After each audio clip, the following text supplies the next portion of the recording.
Friday live series. I'm your host, Amy Kading.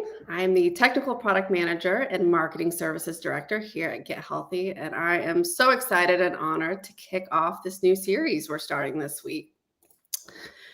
We're here to answer your questions on the ins and outs of running an e-commerce business, and we're going to talk about the business of health and wellness. As people are joining the chat, just a heads up before we dive in, if anybody has any questions or comments, feel free to drop them in the chat, and we'll do our best to get to them as we go throughout today's session. And let's kind of get started here. So today we are covering the genesis of Get Healthy, and we have our special guest, founder and CEO of Get Healthy, Jon Armstrong. Welcome, Jon. Happy Friday. Thank you, Amy. I'm glad to be here and glad to have the audience and be able to share some history of Get Healthy, but more importantly, the health of business. Yeah. All right, let's see. I think we're ready to dive in. Do you want to get us started, kick us off, give us some background? Yeah, I guess one other kind of intro comment. In being in this industry now for a number of years, I've seen a lot of consultancies and direction that people can get around customer acquisition, developing funnels for customer acquisition, how to nurture those, etc. The long-term health of an e-commerce business is really about driving long-term revenue. So once you get that customer, how can I add as much value to their life and therefore derive some value back? So that to me is our focus here is going to be how can you continue to grow your business over time and have a healthy e-commerce business in health and wellness. So great. With that, so today we're going to cover a little bit of the genesis of Get Healthy, and then we're going to kind of peel back the layers of the onion of how we support the business of health and wellness, how we help you grow your audience, your revenues, etc. So with that, let me give you a little bit of background on me as it pertains here. I've been in technology for many years, and I ran a technology company back in the 2000s that was working with Amazon around e-commerce and digital marketing. So I have a deep background in e-commerce and marketing professionally. In health, I actually came at this from being a patient. In 2008, I took a preventative physical, what we now know as functional medicine, and had a lot of things to address. And so I've been on this 10 to 15 year journey myself, and worked with various practitioners. And given the backdrop of my e-commerce experience and having worked with the world's best online retailer in Amazon, I was perplexed at times because my experience in working with various practitioners who, are entrepreneurs, they've acquired a customer, they've added value either through some type of clinical work or more and more we're seeing people through good content marketing attracting a much larger audience online. My experience was, a practitioner might say, hey, I got this protocol for some lifestyle change, nutrition, supplements, etc. And then for me to purchase those, there was various methodologies. One would be like, hey, here, go buy this. And, the default behavior for most consumers is, hey, I'm going to go to Amazon. Others, because we know that product sales are a main component of the business model for health and wellness professionals, they might say, hey, I have some private labels here in clinic. I want you to get this specific brand. It might be on one of the distributors, or it's not on a distributor, so you have to go to a patient direct, and then of an individual brand. Zymogen's not on FullScript, and so you got to go directly to them. And then in terms of lifestyle products, so air filtration, water filtration, skincare, oral care, you name it, all those things that we should think about in terms of making our lives healthy day to day, home cleaning products as an example that don't cause endocrine disruption.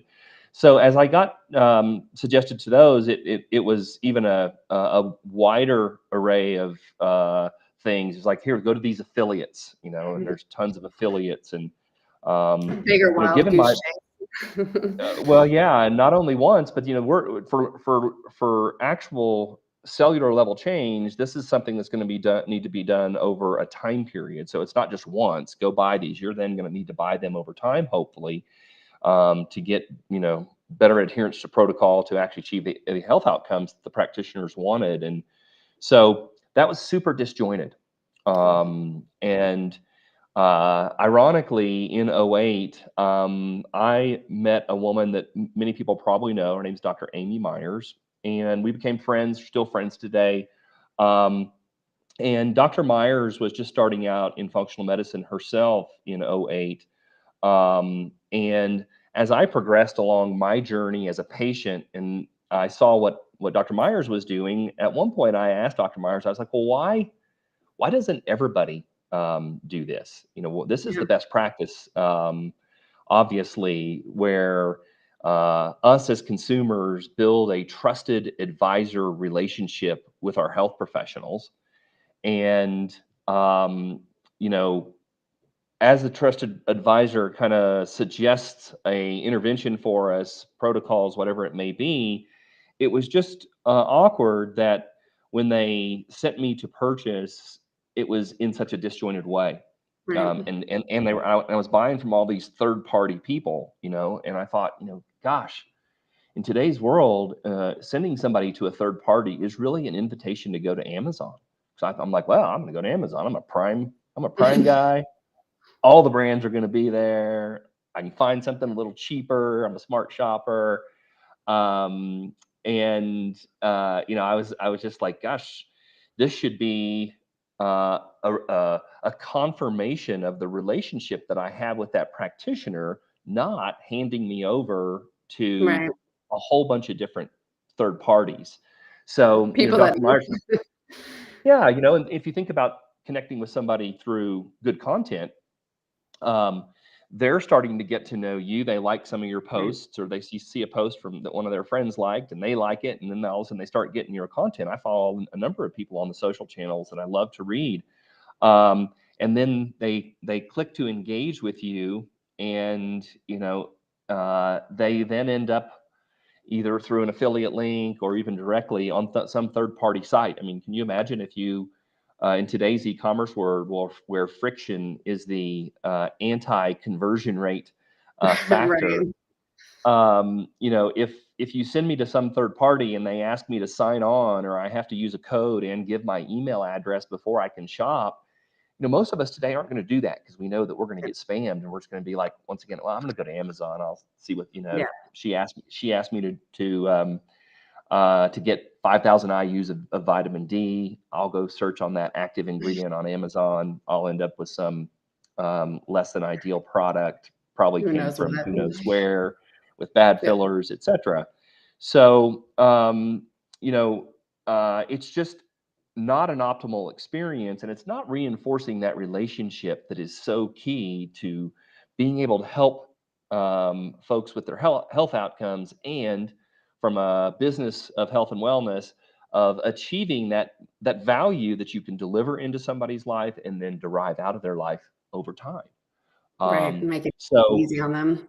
yeah, and Dr. Myers was very forthcoming. I said, well, why doesn't everybody do this? If you go, I started doing some research, and all your big influencers and folks that have an audience of most any size, they have their own e-commerce store. But she's like, well, Jon, you know, working with technology is not easy. Even if you did let's say stand up a Shopify store, like, where are your products? Right. What if you want private label? Where are those private labels going to reside? What about my non supplements? Who runs customer service? Who does returns? Um, it's a big investment, etc. And so, that started to get me thinking around, gosh, I could build a platform to give everybody this leading edge functionality, give them their own store, etc.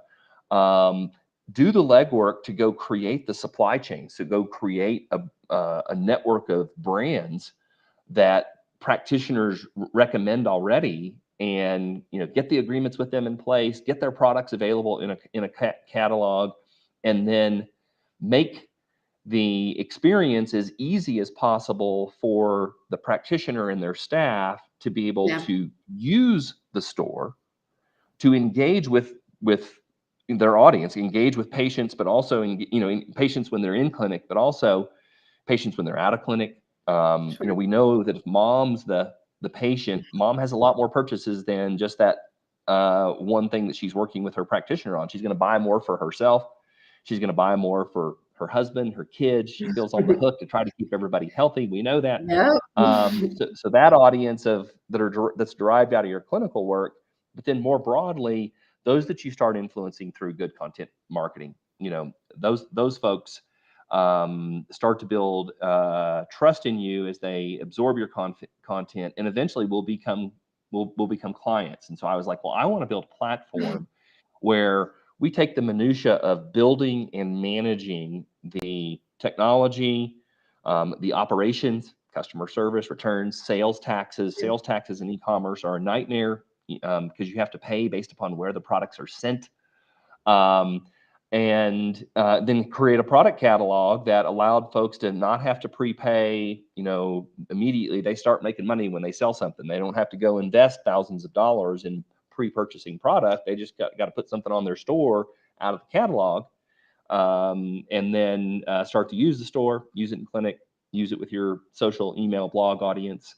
And that really started me down the path. And Okay. as I talked to other practitioners, I got, a lot of similar feedback, of, yeah, gosh, this is more challenging. And, the world's not getting any simpler either. If you start to think about the various channels that are out there, social channels, etc.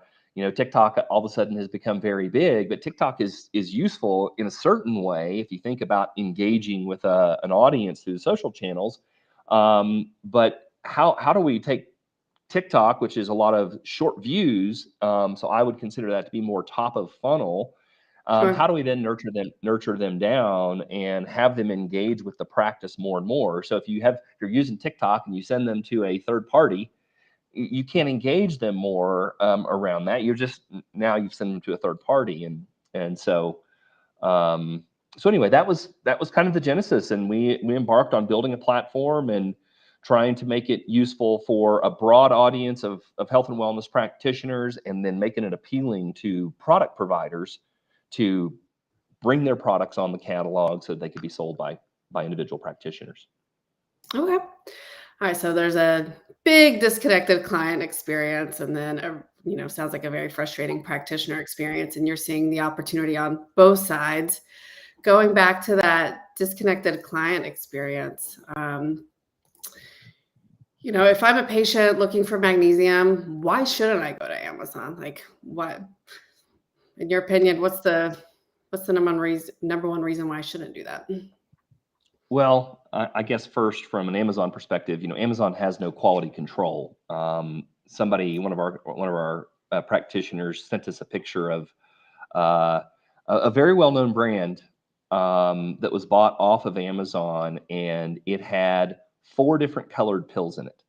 Jeez. Obviously, there was something amiss here, and luckily this person recognized that. They were like, "Why is there 2 browns, a green, a white?" There's just a lot of noise in terms of products. Anybody can get put their products on Amazon to sell. On our network, you have to go through a filter of, is this something that is appropriate for practitioners to recommend? And the products come directly from the brands. They don't come from third parties, et cetera. So that's one thing. But, given that this is a talk on health and the business of health and wellness, from the practitioner standpoint, obviously, if you're sending somebody to Amazon, you're not going to get compensated. But also, you really it's not just an Amazon. It's the experience for us as a consumer. Customer experience. Here's a good fact for you. Relative price is the number one determinate variable of conversion rate when somebody starts shopping to buy online. We're all smart Definitely. shoppers. Yeah. The number two is customer experience. Okay. So if you think of the experience that I had, and one of the drivers behind this, I had practitioners asking me, I got this private label in clinic. You got to go to this distributor. You got to go to these affiliates. You got to go to this patient direct. And guess what? Next month you need to do it again, and you need to get your refills. And so, you know, um, I'm like, I'm going to go to Amazon.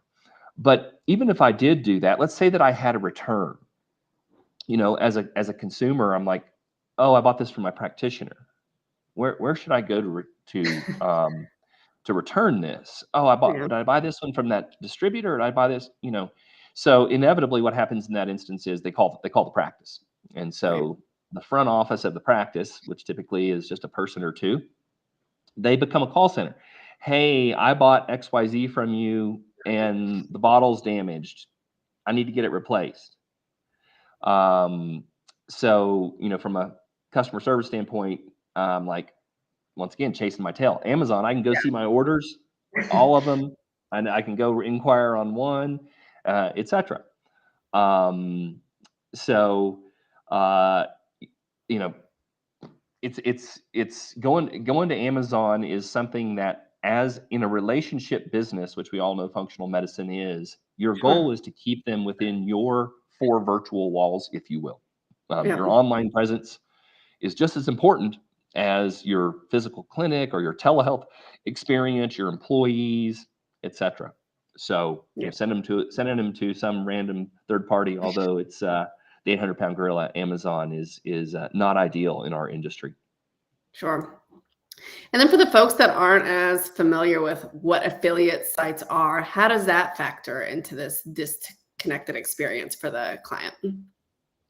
Well, let me kind of give you some facts about sending buyers to affiliates. Um, First off, know this: when one of your affiliate partners, product companies, pays you some small commission, because it typically is fairly small, but if they pay you a commission for an affiliate, that on their books they book that as a cost of customer acquisition, because their goal is not to pay you a bunch of money. Their goal is to get your customer, because they then want to take that customer and nurture them over time, sell them more products, develop a relationship with them. So that's one of the most perplexing things to me. Was I felt like I was given away to multiple third parties and multiple affiliates, and then all of a sudden I started getting spammed. I was getting Yeah. spammed with ads and etc. So that's one thing. Secondly, and the way that the affiliate processing generally works, if you, let's say, post a blog post, and in it you put a link to your affiliate page, Mhm. and then they have to find that affiliate link for that specific product company. When you click that link to go to that product company, you are also putting your IP address of your computer and who you are. That goes with that click, and so now that product company has you in their databases. And any good product company is doing retargeting, which says when somebody visits my site, I'm going to immediately turn around and retarget them. For some reason, they were here. So, this has happened to us all, where, we feel like big brother's looking over our shoulder, but we go Yeah. visit a site, and then today and then tomorrow, we start to see an ad from that company in our Facebook feed, let's say. Um, so, once you send somebody over there, typically there is a cookie duration window. There's a cookie that's Yep. sent across, and then there's a window of time under which the practitioner will get paid, the referral will get paid. Typically, that's a 30-day window. So anything over 30 days, you're not going to get paid. That can be smaller by product company. They define that, and I've seen them as low as 7 days, 48 hours, or 4 hours, 7 hours. They differ, but for the most part, you're going to get some window of time that somebody has to purchase in, and then you don't get paid for that client anymore, and yet they are in the databases, and that product company is going to follow up with them. So that cookie duration is a limiter on somebody getting paid. Okay. But what's even worse than that is, that retargeting ad that goes into, let's use Facebook. Um, Yeah. Facebook now marks me as somebody that's interested in, let's say it's an infrared sauna for this example. So they mark that I'm interested in this product category, and not only do I get a retargeting ad from the company that I was sent to, let's Yeah. say TheraSage. TheraSage is a good infrared sauna company, portable infrared sauna company. Um, but I'm also going to get ads from other infrared saunas companies, because Facebook makes that available. That's a part of my Right. profile now. And the next day, not only do I get that one ad, but I get like 4 or 5 ads. But so maybe I'm going to go now look at other brands, and the practitioner for sure isn't going to get paid for those other brands. But let's say that it's tomorrow, it's the next day after I've been referred over to this infrared sauna company from my practitioner, and I didn't buy that first session when I got sent over. The next day, I get this ad in my Facebook feed, and I click that. In effect, I'm clicking the retargeting ad that came from the product company. So they had to spend some money to do this paid retargeting post on my Facebook, but I'm a warm lead, so they know that I have some interest, and so they're going to spend some money here.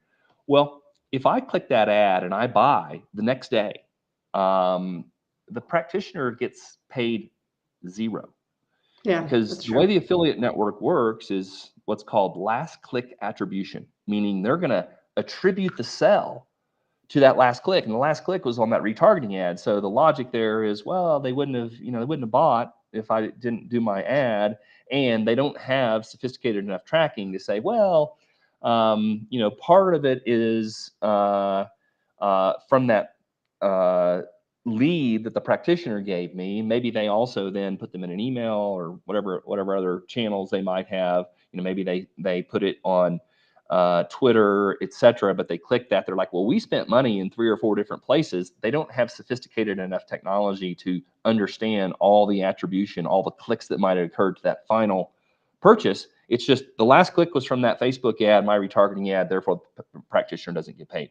And I've had a lot of practitioners, when I explain this concept, I had one of my doctors actually say, last month I had 3 patients tell me they bought that infrared sauna that I suggested, but I only got paid for 1. And I'm like, well, it was either outside of your cookie duration, or there was something that superseded it, like this retargeting example that I just gave you. So, affiliates, if you think about the fact that they're booking that as a customer acquisition cost, and then Yeah. now they have the ability to go market to them. That's exactly opposite of what a practitioner wants. A practitioner wants to keep that ongoing dialogue through various channels, content, maybe clinical work, etc., with those that they have a relationship with, and they want to then nurture that over time under their 4 walls. That's why I'm such a big proponent, and I think it's the best practice in this industry for people to have a branded store that is them, that they can put the products they want to sell, and then keep their audience engaged with them. And over time, that snowball effect occurs where somebody buys something today, maybe from a clinical session, but then over time they start getting your content, and then they purchase from that content, and then they think of you as a shopping experience. And Right. the next time they're talking about health products, they're like, I'm going to go, Dr. Smith actually has that infrared sauna. Yeah. So that's the problem with affiliates. I'm not a fan in this industry, because it's easy, and that's why it's so prevalent, is because it's Yeah. easy.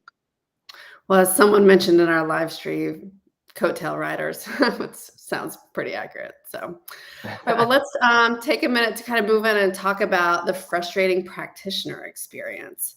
Um, so I guess a question I have kind of right out of the gate, are many practitioners selling inventory out of physical clinic locations, and how would they be managing that inventory? We're seeing fewer and fewer people carry, for sure, a lot of inventory, but Okay. more and more are doing more and more virtual. So, and inventory management in the clinic, your person out front, or your folks that are working on your staff, probably didn't come to work for a health professional with the goal of being a call center for those calls that come in when somebody needs to return something or whatever, and they don't want to drive in to get a bottle, especially in some Yeah. geographies where there's terrible traffic, et cetera. But the practitioner experience is really a mirror image of what I just described for the patient. Yeah. Um, and I hear this now a lot. Practitioners know they're giving a bad experience to their consumers in many cases by having them chase their tail through all these various ways to get products they suggest. But they then turn it on themselves and they're like, I had a practitioner one time tell me, she said, well, Jon, yeah, this is going to make me so much more efficient to be able to do this from a single console, because what I do today, she said, I have patients during the day and then I go home, I got to pick my kids up, and then I get home, and in the evening, inevitably, I have a couple hours of work to go through my appointments from the day and sort through those. And, let's go through the example where somebody is, I'm going to use, uh, allergies. Somebody's trying to help somebody with allergies, and Yeah. and they're like, well, here's a natural supplement, a histes, which there are multiple brands that have a good product like that. So take this, but histamine intolerance starts in the gut, so there might be some suggestion for gut products to help the health of the gut biome, etc. Hmm. And then maybe they want to refer and say to them, hey, have you ever, do you use an air filtration system in your home? We would suggest that as well. Oh no, that'd be great. I'm in. This is so Yeah. bad. I'm in. What do you want me to do? Great. I'll send you suggestions on where to go.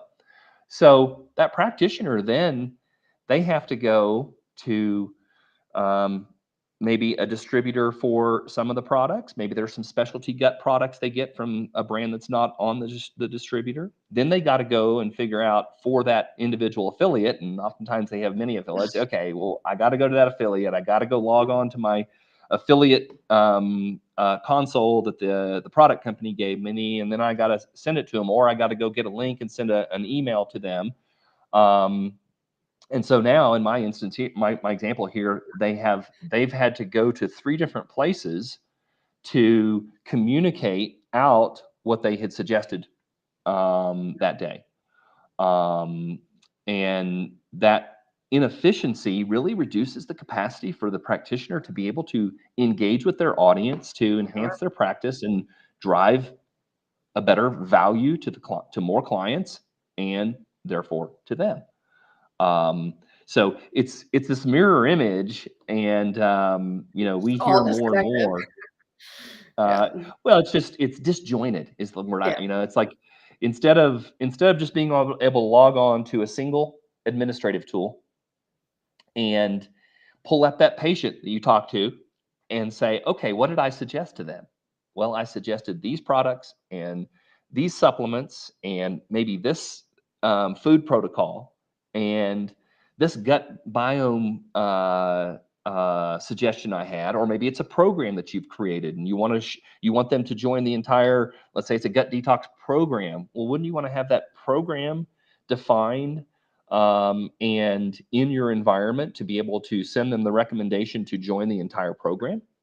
And that program might include a diagnostic test, a consultation service, product, all in a single program, which we know is very prevalent in the industry. But to be able to Right. script all that from a single place and then have a view into it um, by patient. Oh, this is what I sent to them. So, our platform, that's what, our goal is for the practitioner to have one store that they can engage with both their components of their audience, their clinical work, Mhm. as well as their audience that they're influencing through good content marketing. And then for they and their staff to have a single place to go to do scripting, and then be able to see when somebody has bought those things, see their sales, follow up if necessary, etc. Yeah, So seeing sales. I don't even know how they would chase them all from all those different locations. Being someone who loves analytics, that sounds like a nightmare. yeah.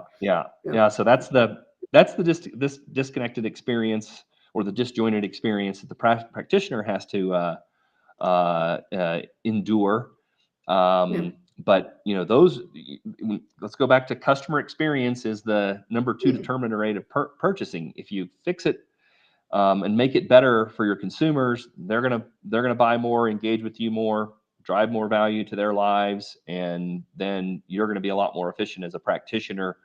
And so that really was, you talk about the genesis of Get Healthy, and then the crux of what we're trying to do. It is that single store under your brand as a practitioner that you own, that you can engage across multiple product categories and give you the ability to market those on your single store, those programs, those products, those protocols, script it all from a single tool, and then engage, connect with your marketing. There's a lot of marketing technology and tools that allow you to seamlessly be able to engage with your audience using a tool, not farming them out to n number of third Yeah. parties. All right, so you've got those two disjointed experiences from the practitioner and client. So from there, Jon, how did you get started with coming up with a solution? Well, I started thinking about what would be the success components for a health and wellness business. That was my next logical kind of part of developing a thesis around building the platform. I defined the problem for both the buyers and the practitioners. Now, what are the components of that solution? So that's what I'd like to cover next week. All right, can't wait. So that's a wrap on our first Healthy Commerce Friday live series. Thank you, Jon, so much for joining us. I cannot wait to dive in further next week. If there are any follow-up questions or just any comments, want to chat directly, please feel free to reach out to me at amy.kading@gethealthy.store, or you can visit our website at gethealthy.store/contact. Make sure you follow and subscribe to our social channels. And then next week, please make sure you join us. Same time, same place, Friday, 10 a.m. Central Time. And just like Jon mentioned, we're going to dive into the pillars of success in the business of health. So thank you, Jon, again. This was really fun. And I hope everyone has a really great weekend. Happy Friday, everyone. Thank you. Talk to y'all soon. All right.